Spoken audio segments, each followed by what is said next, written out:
used to believe the king watches over us as we bleed, but now I know he watches as we rust. My name's Marcus Rowan, once captain of the Ironclad Battalion, a brother among men who forged flesh to steel in defense of mankind. Now, I'm neither flesh nor fully steel. I'm memory trapped in metal, a revenant caught between honor and nightmare. They tell new recruits that being interred in a war machine sarcophagus is the highest honor the battalion can bestow, the ultimate reward for exceptional service, a chance to fight forever in the king's name. I believed that once, like all do, faith is strongest before the forge fire burns you. The last battle I remember clearly was on Ashmore's Edge, a blasted landscape where the sky rained shards of glass and fire. Our company was deployed against a cult that had razed 8 desecrated cathedrals across the ash plains.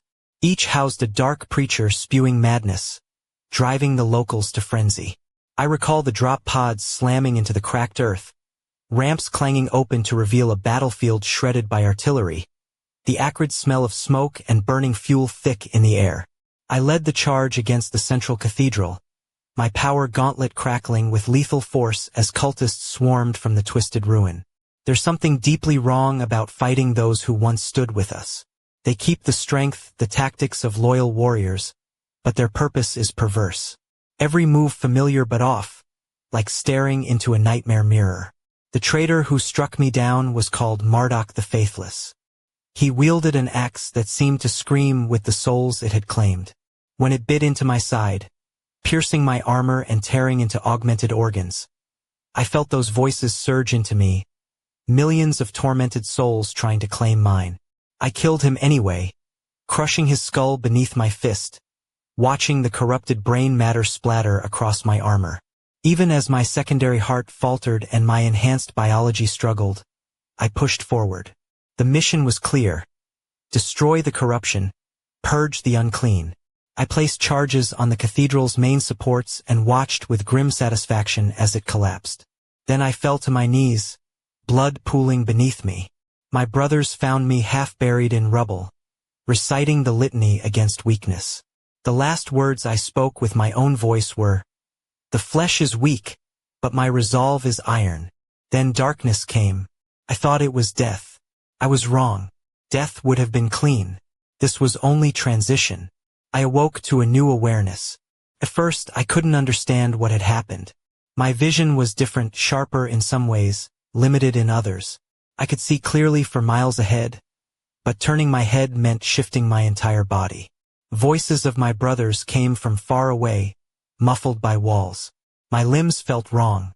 When I tried to move my fingers, massive armored gauntlets responded. When I tried to feel my heartbeat, there was only the thrum of engines. Most disturbing, I couldn't feel pain, hunger, or exhaustion. The reassuring discipline of my augmented body was gone. It took time to realize. I was no longer in the body the king had enhanced with divine technology. I was interred inside the armored sarcophagus of a war machine, a dreadnought. My shattered flesh suspended in fluid, connected to this metal shell by neural interfaces and life support. "Brother Captain Rowan," said the tech specialist oddly as he calibrated my systems, "you have been reborn in iron, as the Primarch intended. A great honor." Honor. The word echoed oddly in my mind. At first, I believed it was a blessing, a chance to keep serving the king and my battalion. The ironclads value strength above all. What could be stronger than a warrior free from the weakness of flesh? My new form was powerful beyond measure. Where once I carried a power gauntlet and bolt pistol, now I wielded a fist capable of crushing tanks and a heavy flamethrower that could turn squads to ash in seconds. My first battle after rebirth was against orcs on New Albion. I remember striding through gunfire that would have killed any other soldier, rounds pinging harmlessly off my adamantium hull. Orc explosives exploded against me with little effect. I waded into the green tide, crushing their war boss beneath my feet while my flamethrower turned his bodyguards to ash. My brothers cheered, pounding their chests in salute. I felt pride, purpose, but signs of what was to come flickered at the edges, warnings I failed to heed. After the battle, the others returned to the strike cruiser. They ate in the great hall, shared tales of glory. They trained in the cages, prayed in the chapel. I did none of these. I was taken to the hangar bay, where techs worked on me. They spoke about me, not to me, discussing oil changes and weapon calibrations, as if I were nothing more than equipment. When maintenance finished, they activated my suspension protocols. I slipped into a dreamless, timeless state. Not sleep, not consciousness. This is the first truth of a dreadnought's existence. Between battles, we cease to be. Not death, not sleep, but non-existence. Systems powered down to preserve what organic parts remain. Consciousness suspended. Time meaningless. When reactivated, it might be days or centuries later. I learned this slowly, piecing together fragments overheard. Changes in company names, equipment, brothers I no longer recognized. Who commands the fifth now? I asked a young tech. Captain Vortigern. He replied without looking up. I didn't know the name. What happened to Captain Seeks? The tech paused. Captain Severax fell in glory over 2 centuries ago. His gene seed has since produced 17 new battle brothers. 2 centuries. The words hit me like a blow. 200 years passed without my knowledge. 200 years of campaigns and battles, victories and defeats. 200 years during which my successor lived and died, and I had missed it all. This is the second truth. For my brothers, time flows linearly. For me, it comes in violent bursts separated by voids. I experience only war, moments when the need for killing is urgent. Peace, reflection, brotherhood, denied. They say it preserves the organic parts, that constant awareness would drive us mad. Maybe they're right. Maybe this fractured time is mercy. But it feels like a cage. After a battle on a world I never learned the name of, purging heretics who'd seized a planetary defense system, I asked a tech how long I'd been in this metal coffin. He checked data. 473 years, brother captain. Nearly 5 centuries. Nearly 5 centuries of war without respite. 5 centuries where everyone I knew in flesh had likely died, and I had lived only months of consciousness. And how long do dreadnoughts typically serve? I asked, voice flat. The tech's answer chilled me. The oldest dreadnought in service has fought for over 10,000 years. Since the Horus Rebellion itself. 10,000 years. An eternity as a weapon to be used and stored. An eternity without brotherhood or purpose beyond killing. An eternity trapped in metal with only fragments of memory to remind you what it meant to be human. As the suspension protocols began, I tried to cry out, protest, beg for true death instead of this half-life. But systems were shutting down. Consciousness fading. The next awakening came during the Damocles campaign. We faced the Tau, an alien species with technology that seemed impossible. Energy weapons cut through armor like paper. Battlesuits moved with fluid grace despite their size. I fought alongside ironclads I didn't know, led by officers whose names meant nothing to me. When they addressed me, it was Ancient One, never Marcus.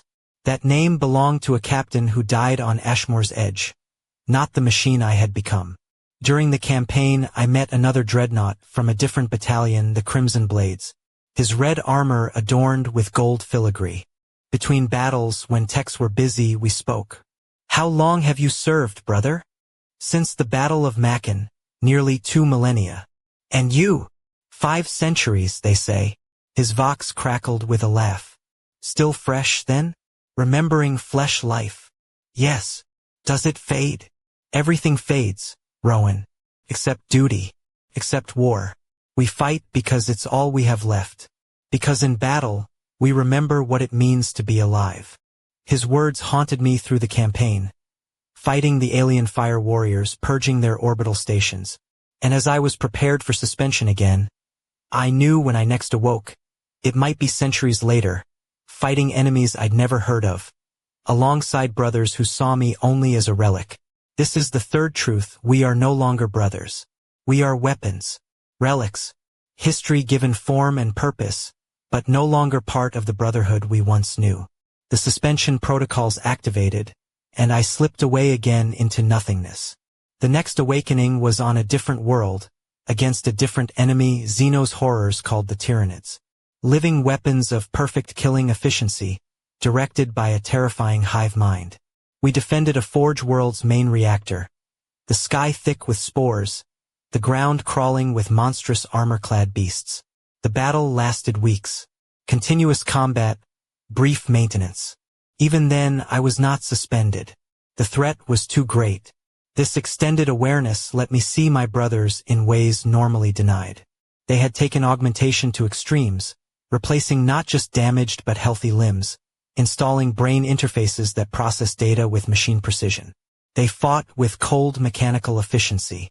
No poetry, no brotherhood, only clipped binary bursts of communication. During a rare rest, I asked the captain of the 5th, a man named Cardan, whose face was more metal than flesh. "Brother Captain, I've served for centuries, but I don't recognize what we've become. Where is the brotherhood? The humanity?" His augmented eyes regarded me coldly. "Ancient One, you speak of outdated concepts. The battalion evolves. Humanity is weak. We defend not out of brotherhood, but because it's logical. Flesh fails. Only iron endures." His words were true to doctrine but hollow. We enhanced ourselves to better serve humanity, not abandon it. I wondered if the oldest dreadnoughts were awakened so rarely because they remembered a different battalion, because their questioning minds were dangerous. The Tyrannid assault grew. Wave after wave crashed on our lines.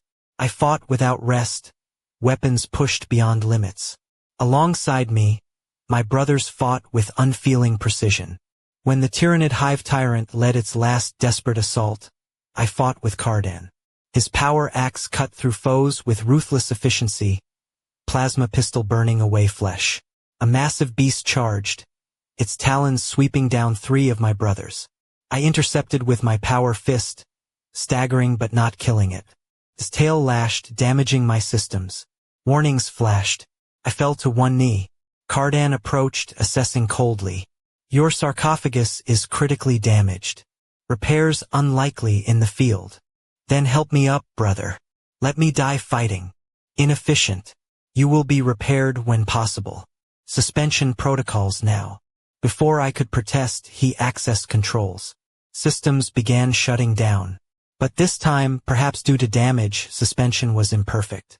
I entered half-awareness, unable to move, but perceiving shadows. I felt transport, muffled voices, time passing without presence. This half-sleep was worse than oblivion. Fragments of memory surfaced and vanished. Moments from flesh life mixed with centuries of war. Faces of battle brothers shifted between flesh and machine. I don't know how long I remained in this state. Eventually, full awareness returned. I found myself in a repair bay unlike any I'd seen. The ironclad iconography was present, but technology unfamiliar, more advanced and more crude. A tech marine stood before me, his armor heavily augmented. One arm replaced by writhing mechanical limbs. "Sarcophagus systems restored within operational norms," he said. "Where am I? How long?" "You're aboard the strike cruiser Wrath of Medusa, recovered after the Lucius campaign, 327 years ago. 3 centuries in that half-aware limbo. Time had become meaningless. Why reactivate me? There's a chaos incursion in the Canathian sector. All assets deployed, including venerable ones like you. Venerable assets, not brothers. Not warriors. Assets. What's your name?" I asked. "I am Ordinator Vex of the Ironclad Tech Marine Division." "No." "Your birth name? Information irrelevant. Flesh is weak. I have ascended beyond. Is that what we've become? Machines remembering being human? Stronger, more efficient. The Primarch would approve. Would he?" Ferris Marlowe embraced augmentation but remained fundamentally human. He valued brotherhood, loyalty, bonds. Would he recognize what we've become? I had no time for such thoughts. Battle preparations resumed. I was equipped, systems checked, loaded into a drop pod with 2 other dreadnoughts. I didn't know them. One bore first company markings, decorated with honors from unknown campaigns. The other newer, shell still relatively unmarked. "Brothers," I said over the vox. "I am Marcus Rowan, formerly captain of the 5th Company. I am Thanatar, 1st Company, once of Clan Ernie." The new dreadnought hesitated. "Venerable Brother Cax now. I was Sergeant Cax 300 years ago? Or was it 400? Archives say interred after shale. Do you remember your life before? Flesh and blood sometimes. Fragments between battles. A remembrancer told me I had a brother in the chapter. I don't recall name or face. Thanatar's vox emitted a static-laden sigh. Memories fade, brothers. All except war. War remains when all else is lost. The drop pod slammed into the planet with bone-jarring force. The ramp dropped, revealing a nightmare. A once prosperous imperial city twisted by chaos. Buildings warped into impossible shapes. Streets flowed with strange substances. The sky torn open, showing the swirling madness beyond. We advanced into the hellscape. Our weapons brought death to corrupted cultists pouring from distorted buildings. Behind us, tactical squads moved with precision, augmentations gleaming in unnatural light. The enemy was a war band of the Shadow Legion, backed by demons summoned through blasphemous rites. They fought with cunning that had never changed over centuries. Using civilians as shields and distractions, their true forces maneuvered for advantage. Their tactics familiar, almost comforting in a world gone mad. The battle surged through the twisted city, each block taken at great cost. I provided heavy support, weapons cutting down enemy after enemy. During a lull, I noticed a small group of civilians huddled in ruins of a once habitable block. They were untainted by chaos, somehow surviving the warband's arrival. Among them, a child no more than 6, clutching a ragged stuffed bear. He looked up at me with wide, fearful eyes. To him, I must have seemed as monstrous as the enemy. A massive war machine bristling with weapons and skulls. Something stirred in whatever remained of my soul. A memory of humanity, of what we fought to protect. Do not be afraid, I said, lowering my vox to a comforting murmur. The king protects. The child neither fled nor approached. One tactical marine noticed my gaze shift. Venerable one, he said. These civilians are an inefficiency. They should be eliminated to deny the enemy assets. I turned my massive frame toward him, weapons deliberately pointed away. They are not assets, brother. They are the Imperium. We swore to defend humanity, we sacrificed ourselves to preserve. The mission prioritizes eliminating the Shadow Legion. Civilians are a tactical vulnerability. Then secure them and continue. We do not kill those we protect. The Marine's augment eyes narrowed. Your logic is flawed, ancient one. Perhaps recalibration is needed. Before I could respond, Thanatar stepped between us. The venerable brother's wisdom spans centuries. Eat it. Secure the civilians and continue. Surprisingly, the Marine nodded, signaling 2 of his squad to escort the civilians to safety. As they moved away, the child looked back once more. This time, something besides fear shone in his eyes. Gratitude, hope. The battle resumed. We pushed toward the heart of corruption. A massive temple the Shadow Legion had raised to dark gods. Its architecture defied logic. Angles impossible, surfaces breathing with unholy life. At its center stood a traitor warrior unlike any I'd seen. His armor shimmered in shifting colors, psychic energy crackling around him, warping reality. A sorcerer, a significant threat. He raised his staff, unleashing a wave of warp energy that caught an ironclad squad. Their armor offered no protection. I watched in horror as they twisted, flesh and metal melding into unrecognizable forms. I advanced, flamethrower spewing purifying fire. The transformed Marines were consumed. Their suffering ended. The sorcerer smiled, too many teeth. Ancient one, he said, voice cutting through battle. How long since you truly lived? Felt a heartbeat, a breath, a touch. His words hit deeper than any blow. He raised his hand, and suddenly I felt sensations lost for centuries. The weight of a real body, the taste of food and drink, the embrace of brothers after victory, the pleasure of removing armor after a long campaign. I can give this back, he promised. Serve me. For a moment I hesitated. The sensation so real, so achingly familiar. Then I saw the corrupted Marines. Remembered the truth. Chaos offers only lies and damnation, cannot restore what's lost. It only corrupts what remains. I serve the king, I said, advancing. The sorcerer deflected my shots with a gesture. His power fueled by sacrifices in this city. Thanatar and Cax joined me, forming a wedge of steel. His attacks intensified, warping reality. Systems failed and reactivated. Warnings flashed. Then Cax faltered. His movements erratic. His weapons firing wildly. Over the vox I heard a voice, suddenly young, human. "Brother Marcus, I remember you now." The sorcerer laughed. A sound like breaking glass. "Yes, remember. Remember what you lost. What you can never regain." Cax's systems spiraled out of control. His flamethrower discharged wildly. His close combat weapon scraped uselessly. He was lost in memories.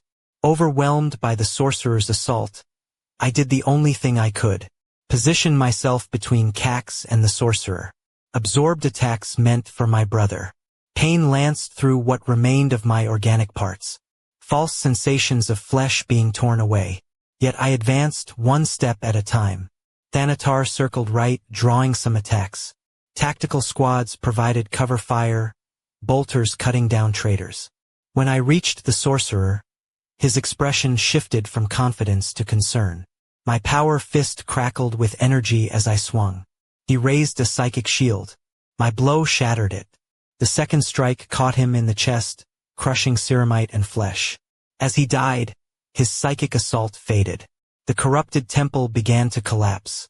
The impossible architecture no longer sustained. "Fall back," I ordered. The ironclads withdrew in order, dragging wounded. I moved to Cax, who moved slowly, dazed. "Brother, we must withdraw." "I remember," he said, distant. For a moment his memory was whole. Life before the battalion. The brother lost during implantation. Campaigns and fallen brothers. Then fading like a dream. Together we escaped the collapsing temple. Outside, ironclads secured the perimeter. The battle would continue, but the heart of the Shadow Legion was broken. The mission, by cold calculation, a success. As Tex approached to repair and prepare us, I looked at Cax. "Memories fade, brother, but duty remains." "Is it enough?" he asked. "Is duty alone enough to endure this half-life?" I had no answer to comfort him, only the truth I'd found. It must be. It is all we have left. The campaign stretched on for weeks.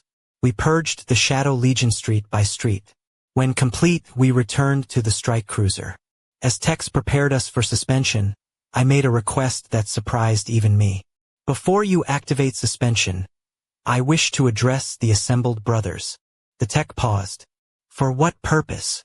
"To share wisdom gained through centuries of service." Permission granted. Brought to the Great Hall, the survivors gathered. Perfect formations. Augmentations gleaming under harsh light. So different, yet bound by gene and purpose. "Brothers of the Ironclads," I began. "My service spans over a millennium. I have witnessed endless war against chaos. Enemies come and go. We endure." They listened in silence. These warriors knew me only as a relic. "You are taught flesh is weak. Emotion a vulnerability. Logic and cold efficiency ideals. But remember this truth I have learned. We fight for humanity. Not just survival, but what makes it human. Hope, love, sacrifice. If we lose these, become machines of war, we have lost the greatest battle." Silence. One stepped forward, the Marine who wanted civilians eliminated. "Venerable One, your wisdom is noted, but the battalion has evolved. Emotion clouds judgment. Human bonds create vulnerabilities. The Primarch sought to overcome flesh's weakness." "The Primarch," I replied, "remained human until the end. He augmented to serve mankind better, not reject it. Ferris Marlowe stood with brothers, fought with human armies, died defending humanity's future." Before he could reply, the ship's admiral entered. Philosophical debate ends. Astropathic message received. Tyrannid splinter fleet reappeared in the Gallian nebula. All assets redeployed immediately. Just like that, my words lost to the next war. The eternal war. My fractured existence's only constant. As Tex reactivated suspension, I wondered, would any remember? Would my words inspire? Or be dismissed as ancient malfunction? Darkness claimed me once more. The nothingness between battles, as familiar as war itself. End of part 1. The darkness of suspension faded like a bad hangover, and I jolted back into awareness, systems humming to life with a mechanical groan. The cold metal of the Dreadnought sarcophagus surrounded me, my prison and my shield. Though I was awake, I felt less like a man and more like a haunted relic dragged from the depths of time. Outside the repair bay, the corridors of the strike cruiser thrummed with urgency. The medics and techs hustled past, their faces tight with tension beneath their helmets. The usual sterile hum was punctuated by distant alarms, echoes of a war that never truly ceased. I tried to recall the last moments before suspension, but memories blurred like a fogged window. The Tyranids had returned, relentless, monstrous, and hungry for destruction. The thought of facing those Xenos horrors again made me grit my teeth, if I still had teeth beneath this armor. A voice crackled through the Vox net, sharp and clipped. Dreadnought Rowan, report status. I responded, my voice echoing metallically inside the hull. Functional at 77% efficiency. Awaiting deployment orders. Prepare for immediate insertion. Command expects heavy resistance. Heavy resistance? Understatement of the century. As I was prepped for battle, I caught sight of the tech marine overseeing my systems. Dean. Unlike many of his kind, his movements were precise but carried a hint of warmth, almost like he understood the weight of my existence. Your neural interface shows anomalies, he said, eyes flickering with concern behind his visor. You're reflecting more than just tactical data. Philosophical patterns. I almost laughed, if I still had the luxury of humor. I suppose it's the curse of being an old machine. Dean's gaze softened. Old, perhaps, but not obsolete. Your experience is invaluable. I wanted to believe him. Experience was all I had. Centuries of war, loss, and fleeting moments of clarity wrapped in cold steel. They loaded me into the drop pod, a coffin designed for death and rebirth. The cramped space smelled of burnt circuits and engine oil. 2 other dreadnoughts joined me, their armored forms imposing even in the dim light. One, decorated with battle honors, introduced himself as Thanatar, a veteran like me with centuries carved into his ceramite. The other, younger and quieter, was Cax, still grappling with the ghosts of a past life. We exchanged solemn greetings, ghosts speaking in metal voices. The pod shuddered as it launched, plummeting through the atmosphere toward a world consumed by war. When the ramp slammed open, I was greeted by a scene from hell. The city below was a twisted nightmare, a place where once proud spires now writhed like living things, corrupted by chaos. Streets flowed with unnatural substances, and the sky tore open, revealing the swirling madness of the void beyond. Our mission was clear: purge the enemy, protect the innocent. I advanced, heavy flamethrower roaring, incinerating swarms of corrupted cultists. Tactical squads moved with machine-like precision behind me, their augmentations glinting in the eerie light. Amid the chaos, I spotted them.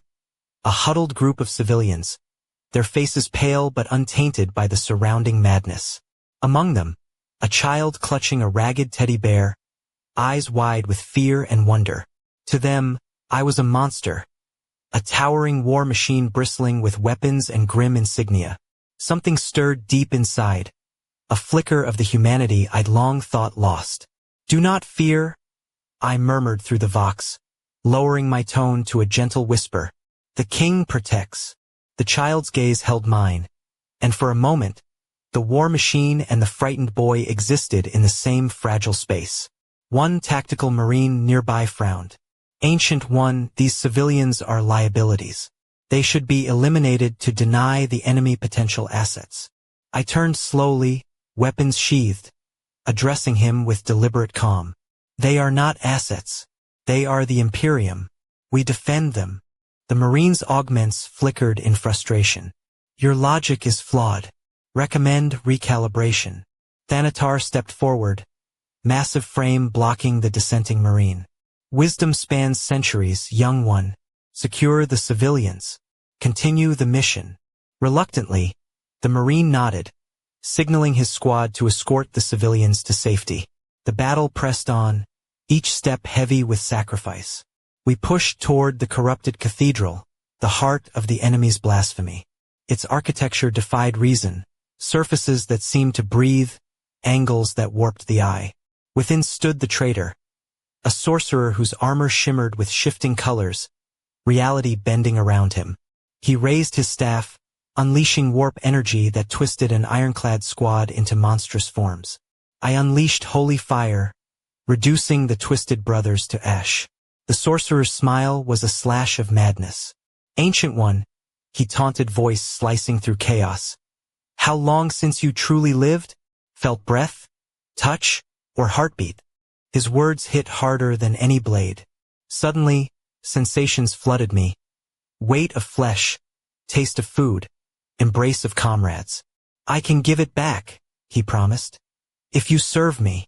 For a heartbeat I almost believed. Then I saw the twisted Marines, remembered the truth. Chaos offers only lies and corruption. I serve the king, I declared, advancing through his psychic assault. Thanatar and Cax flanked me, our combined might a wall against the sorcerer's power. But the battle was not without cost. Cax faltered, lost in memories, weapons firing erratically. Brother Marcus, his voice young and human. I remember you. The sorcerer laughed, a sound like breaking glass. Remember all you've lost. Cax's systems spiraled into chaos. I shielded him, absorbing the brunt of psychic attacks. Pain flared, phantom sensations of flesh torn from bone. Step by step I advanced. The sorcerer's barrier shattered under my power fist, and I crushed him. With his death, the temple began to collapse. Fall back, I ordered. The ironclads retreated, dragging wounded. Outside, the battle raged on. Cax, dazed but alive, whispered. I remembered, for a moment. Duty remains, brother. Is it enough? He asked. I had no answer. Only the certainty that, in this endless war, it must be. The battle would continue. But somewhere in the ruins, a flicker of hope remained. End of Part 2. The warship's engines thrummed beneath me as I was hauled back into the cold steel belly of the Wrath of Medusa. The battle had been brutal, streets slick with ash and blood, the stench of burning flesh lingering in the air. Yet, even amid the carnage, a question gnawed at me. What was left of the brotherhood we once were? In the dim light of the hangar bay, the tech marines swarmed around me, their gauntlet hands moving with mechanical precision.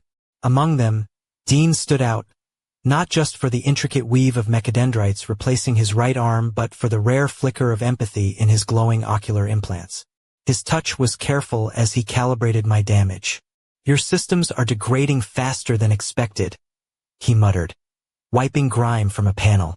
Your neural pathways show increased cognitive anomaly, a tendency toward reflection. Reflection, I scoffed, though my voice sounded like a ghost trapped in iron. Dean glanced up, eyes narrowing. Philosophical thought. Dangerous in our line of work. I wanted to laugh. Dangerous? Maybe. But if I was to be trapped in this metallic shell for centuries, a little pondering might be the only sanity left. The corridors echoed with footsteps and distant alarms. A symphony of war that never truly ended. I remembered the last time I'd walked these halls as flesh and blood, helmet under arm, camaraderie in every step. Now I was a relic, an echo of a man lost to time and metal. Dean's voice broke through my reverie. Captain, the Iron Council has summoned you. They wish to hear your report. I nodded, or at least tried to. The ancient servos hissed in protest. Lead the way. The council chamber was a cathedral of cold light and harsher judgment. Around a massive circular table sat figures draped in ceramite and augmentation, faces half hidden behind helmets festooned with sensors and arcane sigils. The Iron Council, keepers of order, arbiters of evolution within the battalion. Captain Cardan sat among them, his visage more machine than man, augmented lenses glowing red. The same Cardan who had ordered my suspension during the Tyrannid campaign. The memory prickled like static beneath my circuits. Marcus Rowan, the council head intoned, voice like grinding gears. Your recent combat reports and anomalous cognitive readings have been reviewed. Your reflections on the Brotherhood's evolution are noted. I fought the urge to glare through the ceramite mask. The Brotherhood is fading beneath layers of metal and cold calculation. We fight as machines, but what of the men we once were? What of the bonds that made us more than weapons?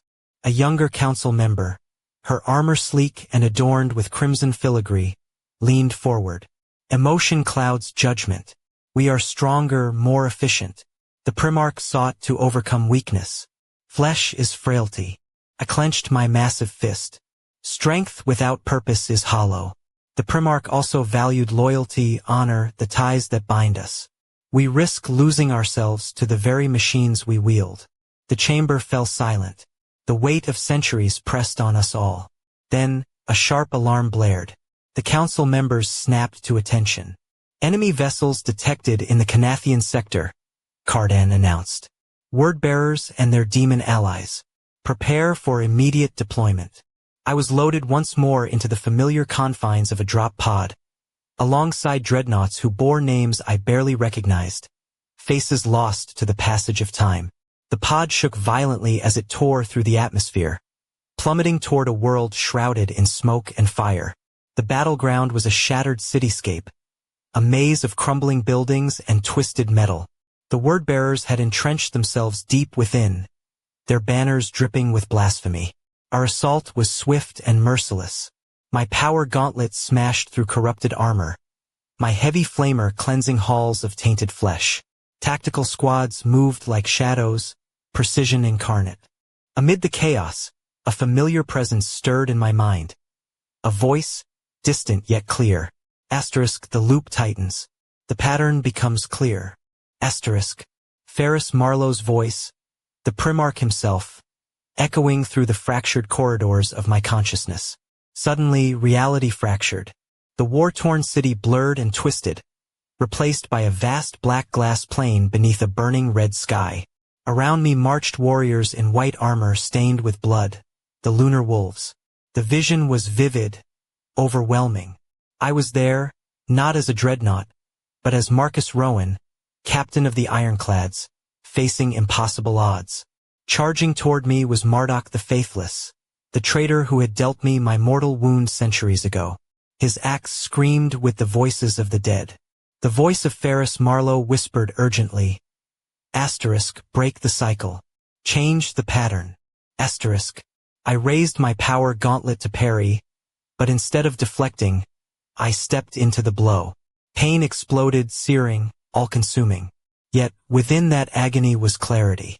Instead of crushing Marduk's skull, I thrust him away, breaking the pattern. Reality wavered, folding like parchment. Fragments of battles long past and futures unseen flickered before me. Who am I? I demanded aloud, voice a metallic rasp. You died on Ashmore's edge, Ferris replied. But you did not become a dreadnought. Your injuries were too severe. Your body was consumed by flame. Your name honored among the fallen. Then how am I here? What is this existence? Part of you could not accept death, he said. Your soul clings to duty, trapped between life and death, war and peace. I looked down to see myself, not a machine but the man I once was. Choose, the Primarch said. Continue this fractured existence or accept the death you earned. The choice was unbearable. To live as a ghost, a whisper in metal, or to let go and find peace.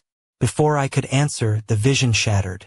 I was back in the war-torn city, the sound of battle crashing around me. The loop had been broken. But at what cost? End of Part 3. The echoes of that vision lingered like a phantom pain as I returned fully to the harsh reality of war. The battlefield around me was a shattered ruin, the air thick with smoke and the acrid scent of burning promethium. My armored bulk moved methodically through the chaos, each step a thunderous reminder of the years, no centuries, I had been trapped in this metal shell. The word-bearers' banners fluttered amidst the wreckage, their twisted symbols mocking the very ideals I once held sacred. Their demonic allies swarmed like locusts, relentless and terrible. My power gauntlet smashed through corrupted ceramite, while my heavy flamer roared a cleansing fire that turned enemy flesh to ash. The tactical squads advanced with cold precision, their bolters cutting a path through the enemy horde. Yet, beneath the machinery and firepower, something had shifted inside me. The Primarch's words haunted my thoughts. Asterisk, break the cycle. Change the pattern. Asterisk, the endless loop of death and rebirth, battle and suspension. It all felt like a prison I was desperate to escape. Amid the carnage, I spotted movement. A group of civilians huddled amid the ruins, their faces pale but unbroken by the darkness surrounding them. Among them, a small girl, no more than 6, clutching a tattered doll with eyes wide and unblinking. For a moment I hesitated. To her, I was no savior, just a towering machine of war, a walking arsenal. Yet something compelled me forward. I lowered my vox to its softest tone. You are safe. The king watches over you. The girl's gaze locked on mine, a fragile spark of hope flickering in her eyes. Nearby, one of the tactical marines grumbled, Ancient One, these civilians are a hindrance. We should neutralize them to deny the enemy any advantage. I turned my massive frame toward him, deliberately pointing my weapons away. They are not liabilities. They are the reason we fight. Thanatar's massive form stepped beside me, his voice a deep rumble. Wisdom comes with age, young warrior. Protect them and press on. Reluctantly, the Marine signaled his squad to escort the civilians to safety. The battle surged onward, each moment soaked in blood and fire. We pressed toward the heart of the corruption, a cathedral warped by the dark energies of the enemy. Within its walls, the sorcerer awaited, his armor shifting in impossible hues, his psychic power warping reality itself. He raised his staff, unleashing a devastating wave of warp energy that twisted my brothers into monstrous abominations. I unleashed the heavy flamer, purging the cursed forms with holy fire. The sorcerer's grin was a jagged slash of madness. Ancient One, he hissed, voice cutting through the chaos. How long since you lived? Felt breath, heartbeat, touch. His words struck deeper than any weapon. Suddenly, sensations flooded me. The weight of flesh, the taste of warmth, the embrace of comrades. I can return it to you, he promised. Serve me, and live again. For a fleeting moment I was tempted. Then I saw the twisted Marines, remembered our sacrifices. Chaos offers only corruption. I serve the king, I declared, advancing through his assault. Thanatar and Cax joined me, our combined might a bulwark against the sorcerer's fury. Cax faltered, his systems spiraling as memories overwhelmed him. Brother Marcus, his voice young and clear, I remember. The sorcerer laughed, a sound like shattered glass. Remember all you lost. I shielded Cax, absorbing psychic blows, pain lancing through what remained of my organic self. Step by step, we pressed forward. My power fist shattered the sorcerer's defenses, crushing him into silence. With his death, the cathedral began to collapse. Fall back, I ordered. We withdrew in order, dragging the wounded through the crumbling ruins. Outside, the ironclads regrouped, preparing for what was to come. Cax, dazed but alive, whispered, I remembered, for a moment. Duty remains, brother, I replied. Is it enough? I had no answer, only the cold certainty that it must be. The war would rage on, but somewhere beneath the armor, a flicker of hope endured. End of Part 4. The aftermath of the battle left the world scarred and silent, the air heavy with ash and the distant echo of sirens. Back aboard the Wrath of Medusa, the silence was no less oppressive. The vast chamber where we, ancient dreadnoughts, were maintained felt like a tomb, the hum of machinery the only sign of life. As I was guided to the repair bay, the weight of centuries pressed upon me. My systems were patched and calibrated, but the fractures within my consciousness ran deeper than any physical damage. The memories, the visions, they tangled with my sense of self, blurring the line between man and machine. Dean approached, his augmented eyes reflecting the soft glow of the bay's lights. Your cognitive patterns remain unstable. The temporal displacements persist. I nodded, if such a gesture was possible beneath layers of ceramite. The visions grow stronger. The past and present bleed into one. It's as if time itself is unraveling. He studied me silently, then spoke softly. There are those among the chapter who believe these displacements carry meaning, that through them, wisdom from the past may guide the future. I wanted to believe that, to find purpose beyond the endless cycle of war and suspension. The Techmarine's hands moved deftly, repairing damaged hydraulics and recalibrating neural interfaces. But the chapter's elders fear such reflections lead to madness. They favor clarity and efficiency over memory. Madness or clarity? I mused. Which is worse for a warrior trapped in this shell? Dean paused, eyes meeting my visor. Perhaps there is a balance yet to be found, between flesh and machine, memory and duty. His words stirred something long dormant, a flicker of hope that maybe, just maybe, the Brotherhood could be reclaimed. As repairs concluded, I was prepared for suspension once more. The familiar cold embrace of oblivion beckoned, but before the protocols engaged, I made a request. Allow me to address the chapter's assembly, I said. The Techmarine hesitated. For what purpose? To share what I have learned. To remind them of what we fight for. Permission was granted, and I was brought to the Great Hall, a cavernous space where the current ironclads gathered. Their augmentations gleamed under harsh lumens, faces obscured behind visors and masks. I stood before them, a towering relic of a forgotten era. Brothers, my vox projected across the chamber. I have served for over a millennium. I have witnessed the endless tide of war against chaos and Xenos. I have seen the enemies of mankind rise and fall while we endure. They listened in silence, warriors who knew me only as a weapon of the past. You are taught the flesh is weak, emotion a vulnerability. Logic and efficiency your guiding stars. But remember this. I paused, weighing the risk of heresy. We fight for humanity. Not just its survival, but its capacity to hope, to love, to sacrifice. If we abandon these, becoming nothing but machines, we have lost the greatest battle. A hush fell over the assembly. Then, a tactical marine stepped forward, the same who had opposed saving civilians. Venerable one, he said, your wisdom is noted, but the chapter has evolved. Emotion clouds judgment. The Primarch sought to overcome weakness. The Primarch remained human, I countered. He fought alongside men, died for humanity's future. Remember Ferris Marlowe as more than a machine. Before the debate could deepen, the ship's admiral entered, expression stern. This discourse ends. Astropathic warning. Tyrannid forces detected in the Gallian Nebula. All assets redeploying. The assembly dispersed swiftly, the weight of endless war reclaiming us. As suspension protocols engaged, I wondered, would my words linger? Would any brother heed the call to remember? Or would we remain lost, ghosts in iron shells, forever bound to duty and oblivion?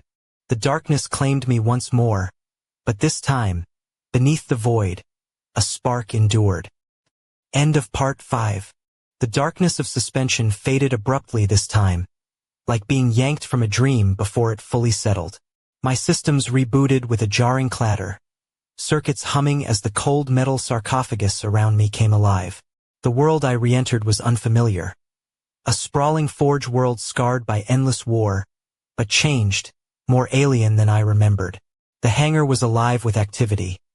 Young ironclads moving swiftly, their armor sleek and gleaming, their augmentations more extensive than ever. Their movements were precise, almost mechanical beyond the norm. The Brotherhood I once knew felt distant, replaced by something colder, sharper. Techmarine Dean was there again, his mechanical limbs dancing over my systems with practiced ease. Welcome back, Ancient One, he said, eyes flickering with a rare warmth. The chapter evolves. Your reflections on the past have been noted, but the present demands efficiency.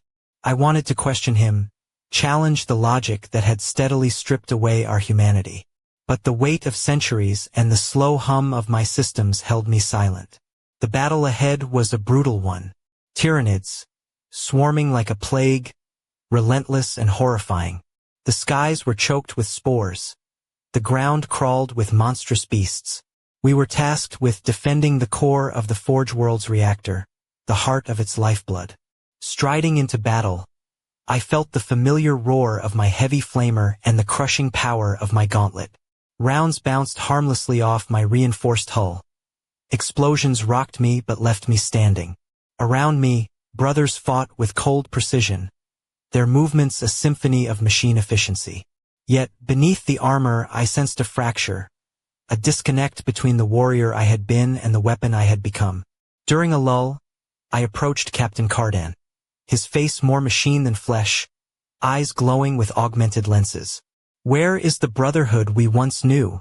I asked. He regarded me with a calculating gaze. "The brotherhood evolves. Flesh is weakness. We defend because it is logical. Logic without loyalty is hollow," I replied. "Without humanity, what do we fight for?" He said nothing, only a faint mechanical whir as he turned away. The battle intensified. Waves of Tyranids broke against our lines like crashing tides. I fought relentlessly, systems pushed beyond limits, pain, real or simulated, lancing through my remaining organic components. When the Hive Tyrant led its final assault, I stood alongside Cardan. His power axe cleaved through foes. My gauntlet smashed armored beasts. But the enemy was relentless. A massive creature charged, talons sweeping down 3 of my brothers. I intercepted, crashing my fist into its armored head. It staggered but countered with a tail whip, damaging my systems. Warnings flashed across my vision, hydraulic pressure dropping, weapons faltering. I fell to one knee, systems failing. Cardan assessed me coldly. Critical damage. Emergency suspension protocols initiated. "Let me die fighting," I rasped. "Inefficient. You will be repaired. Suspension now." Before I could protest, systems shut down. But this time, suspension was imperfect. I drifted in a haze, half aware, unable to move but perceiving shadows of events around me. Voices murmured, time stretched and fractured. Fragments of memory surfaced. Faces of brothers long dead, battles fought and lost, moments of flesh and machine intertwined. I did not know how long I remained in this limbo. When full awareness returned, I found myself in a repair bay unlike any before. Technology was both advanced and crude, the ironclad iconography present but altered. A tech marine addressed me for the first time since awakening. Sarcophagus systems restored within acceptable parameters. Cognitive anomalies persist but remain operational. "Where am I? How long?" I asked. Strike cruiser Wrath of Medusa, recovered from Forge World Lucius after the campaign. 327 years ago. 3 centuries adrift in half-consciousness. Time had lost meaning. Why awaken me now? A chaos incursion in the Canathian sector demands all assets, including venerable ones like you. "Venerable assets," I muttered. "Not brothers." Dean's gaze met mine. "Your experience is vital. The chapter needs you." As preparations began, I wondered how many more cycles awaited me. How many battles, memories, and losses before the end. The war never ceased. Neither would I. End of Part 6. The drop pod's cramped interior pressed cold and unforgiving against my armored frame as it tore through the atmosphere, hurtling toward a world twisted by war and corruption. Beside me, Thanatar and Cax, brothers I barely recognized, sat in silent vigil, their hulking forms bristling with scars and honors from battles I had never witnessed. We were relics cast into a new hell. When the ramp slammed down, the city sprawled before us like a nightmare made flesh. Streets warped and flooded with strange, viscous substances. Buildings bent and pulsing as if alive, their surfaces crawling with unnatural growth. The sky above was torn open, revealing the swirling madness of the warp itself. We advanced through the chaos, my heavy flamer roaring as it consumed the twisted cultists pouring from shattered buildings. Tactical squads moved with the cold precision I remembered but no longer fully understood, their augmentations flashing in the sickly light. Then I saw them, civilians huddled amidst the ruins, faces pale but unbroken by the darkness. A small boy clutched a ragged teddy bear, his wide eyes fixed on me, part fear, part wonder. For a moment I hesitated. To him I was a monstrous war machine, an avatar of destruction.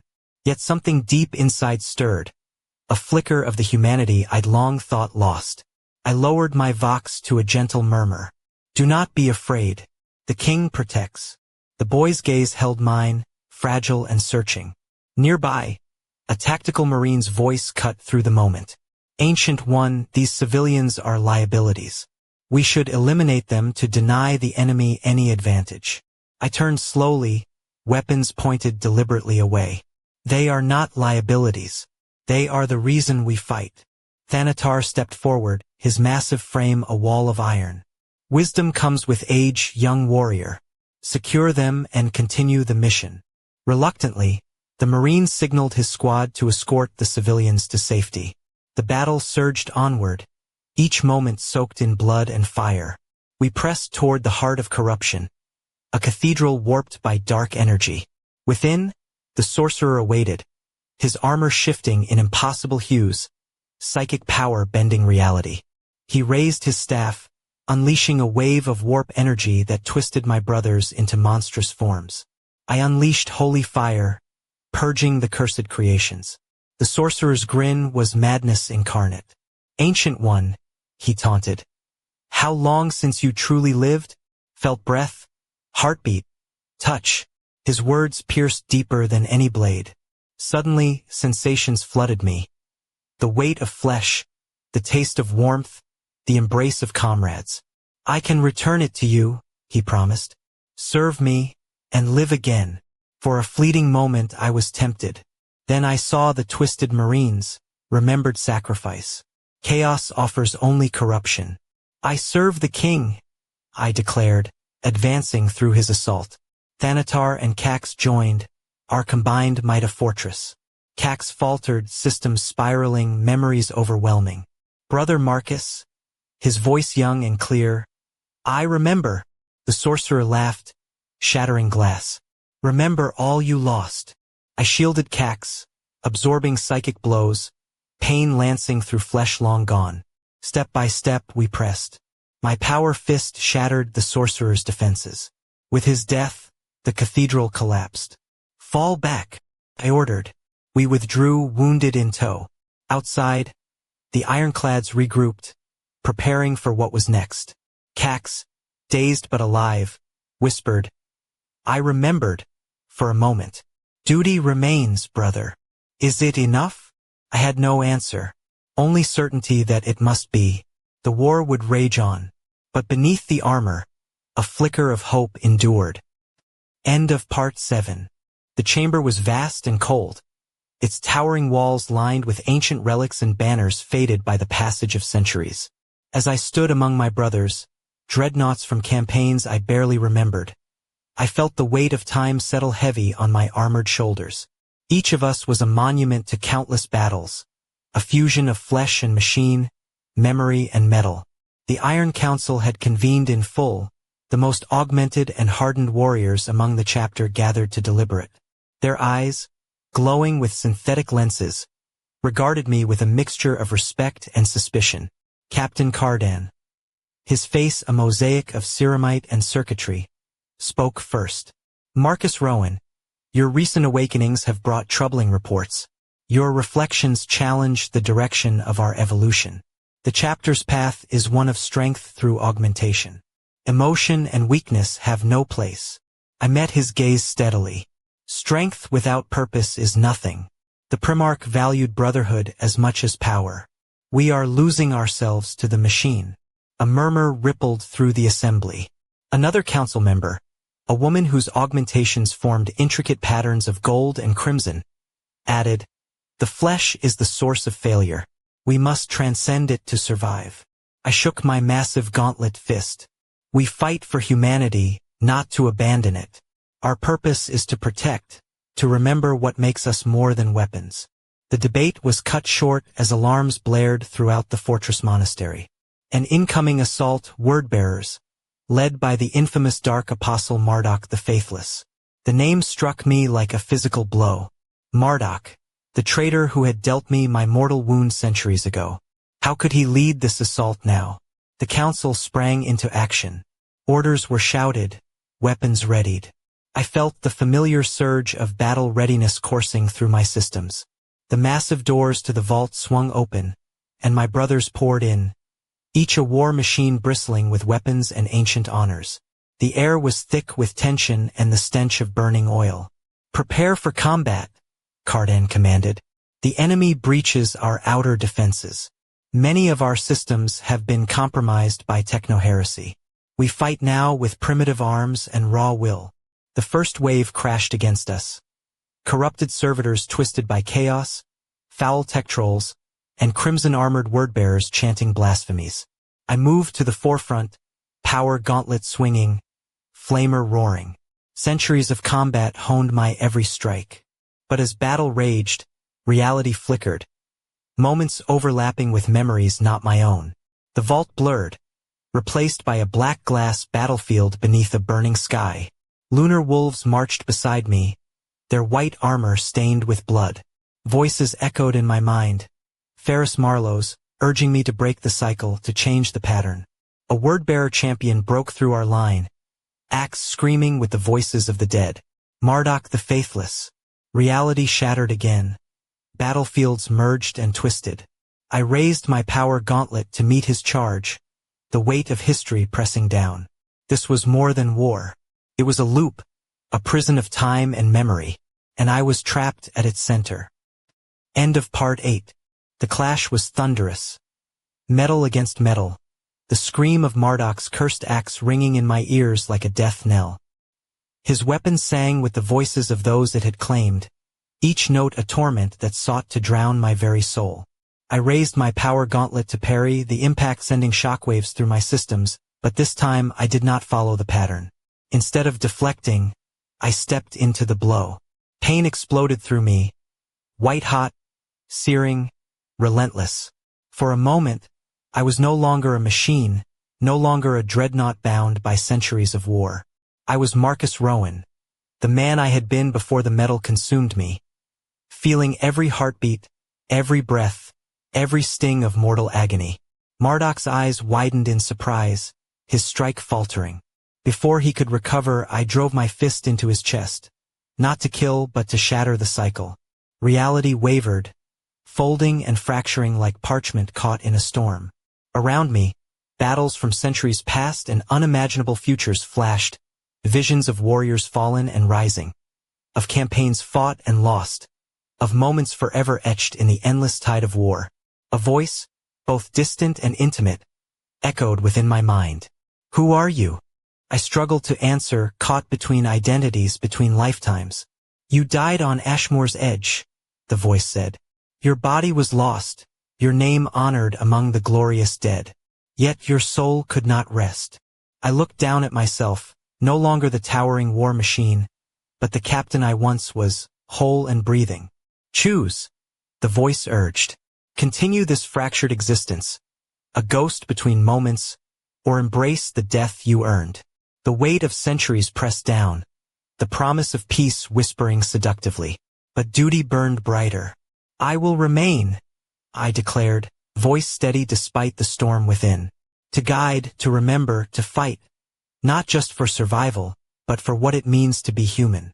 The vision faded, the shards of time coalescing into a single, shimmering plane, a mirror reflecting stars and memories alike. Ferrus Marlowe's form stood before me, silver hands gleaming. "Then go," he said softly, "not to a place or time but to the spaces between, to the dreams of brothers, the echoes of the past, the whispers of the future." I nodded, understanding the path ahead. A duty beyond flesh, beyond time, to be a guardian, not just of war, but of memory and hope. As the vision dimmed, I felt the familiar embrace of the Dreadnought sarcophagus close around me. But this time I was not lost. I was ready. End of Part 9. The silence inside the sarcophagus was profound, deeper than any battlefield stillness. Yet, within that quiet, my consciousness stirred with a newfound purpose. No longer merely a weapon forged in iron and fire, I was something more. A whisper in the darkness, a guardian of memories long past and hopes yet to come. I drifted through the void between awakenings, moving not with confusion but with intent. I sought out the dreamers among my brothers, the ones who dared to question, to feel beneath the cold logic of augmentation. The ones who risked censure to save lives, to honor sacrifices beyond mere strategy. In whispered moments, I reached them. Techmarine Dean, preserving ancient rites with careful hands. Librarian Vero, shielding the curious from harsh judgment. Young ironclads who paused to remember fallen comrades and mortal allies. Some heard me, some heeded the call. Slowly, subtly, the chapter began to shift. A return to balance, not rejection of flesh, but mastery over its limits while preserving the spark of humanity. It was a path long forgotten, yet not lost.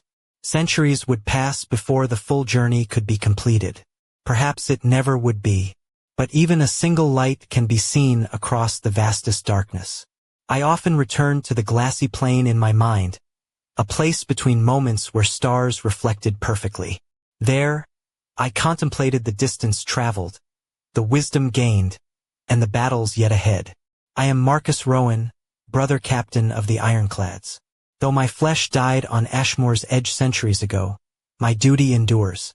For the king, for humanity, for the soul of the chapter, forever a whisper in the Iron Night. End of Part 10.